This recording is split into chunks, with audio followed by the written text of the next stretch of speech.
I just don't get why people continuously doubt the Eagles and think that it's going to end up well for them. You doubt Jalen Hurts. You doubted him before that Steelers game. And then what happened? 290 passing yards. And this man went ahead in that press conference and said, is that what y'all wanted to see? And hey, look, for me, I already knew what it was. But for some of y'all, that's what y'all wanted to see. But there's still some doubt. I'm seeing a guy in Lane Johnson, a 6-time Pro Bowler, a 3-time All-Pro, a Super Bowl champion that just got snubbed for first-team All-Pro ahead of Penei Sewell. And Lane Johnson isn't satisfied with his accolades now. He's already going to be in the Hall of Fame. He's already had a tremendous year, tremendous career, I might add, in the NFL. And he's not even satisfied. And I love the fact that Lane Johnson went out here and posted his stats and Penei Sewell stats. He did that. So Lane Johnson did this, and I'm going to show it somewhere here. He posted his stats compared to Penei Sewell's stats. I love this. He's a flat-out dog, Lane Johnson is. And look what y'all did. Y'all woke up the beast. Now, thank you. I appreciate it as an Eagles fan. I love it. But for y'all in the NFC, be like, well, why would y'all do this? Why would y'all do this? Because now it's like not only is Lane Johnson more fueled by it, but I believe the other offensive linemen are more fueled by it. Now, they did become the only offensive line to all get some All-Pro votes, what I believe is a credit to Jeff Stoutland and a credit to that whole entire, offensive line room. But when you're just talking about Lane Johnson, I think he was snubbed for first-team All-Pro at that right tackle position. And I love the fact that he's had a phenomenal career. Every accolade you could think of, he has it at the right tackle position, and he's still not satisfied. And even in year, 12, 13 in this league, he's still hungry for more. That's what you love to see. And that's what you want to see out of a Philadelphia athlete. Lane Johnson embodies all of that. I want to talk about two guys real quick, Zack Baun and Mekhi Becton. These guys show that just be ready. Just be ready because your opportunity is coming. And it shows how valuable coaching is in the NFL. And I always go back to what Mike Tomlin said, that I actually want to coach. There's a lot of these coaches that don't really want to coach. Let's say, well, there's something wrong with this guy. There's something wrong with that guy. Hey, I actually want to coach. And we're seeing a guy in Zack Baun. He was a special teams guy. And first year with Vic Fangio in this unit, what happens? He's a first-time All-Pro and a Pro Bowler. He's about to get paid. He's about to get paid. What are we talking about? The first linebacker in NFL history for the first year coming to a team. He is a All-Pro guy, first team.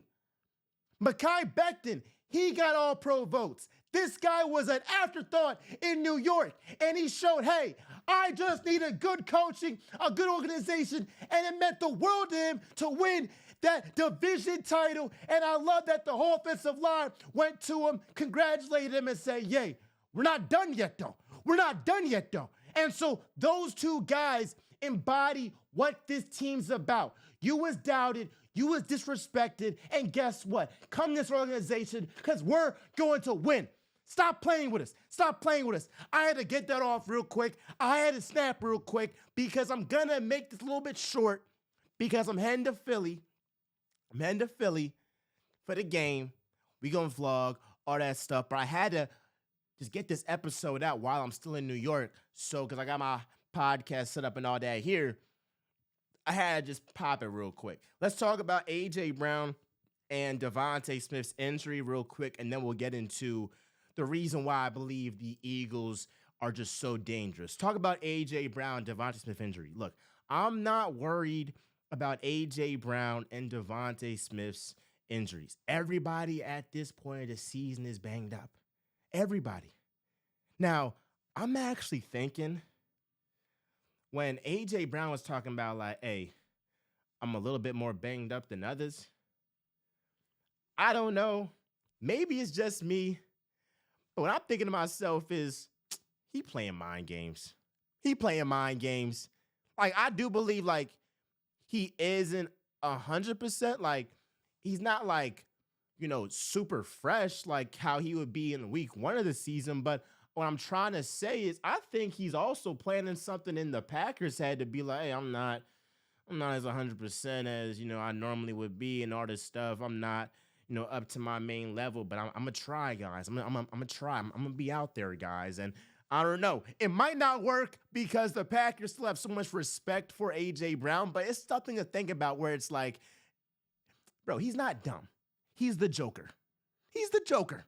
Or Batman, whatever you want to say. Soul Batman, the Joker, whatever you want to say. This man ain't dumb.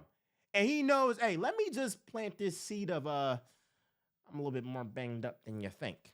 And then he's gonna go out here and have a $120 and 2 tuds in the wild card round. And then with Devontae Smith, it's a rest day, bro. Back tight a little bit. All right, it's a rest day, bro. They're having caution. Having caution. Everybody at this point in the season is banged up in some shape or form. I'm not really worried about it. And my man, Jalen Hurts, is back. He cleared concussion protocol.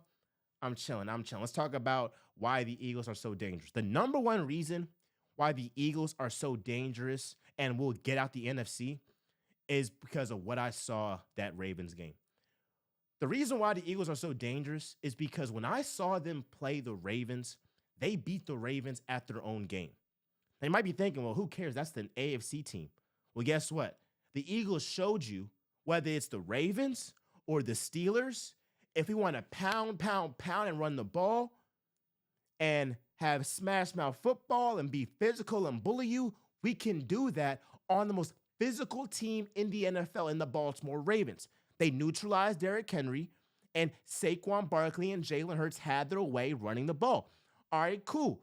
In the NFC, they should be scared. They should be petrified because they don't have anybody on the level of Derrick Henry. I'm just sorry, they don't. Jahmyr Gibbs, he cool, but he not on that Derrick Henry level. Josh Jacobs is not. I mean, the last time Josh Jacobs had over 100 yards rushing, that was back in November.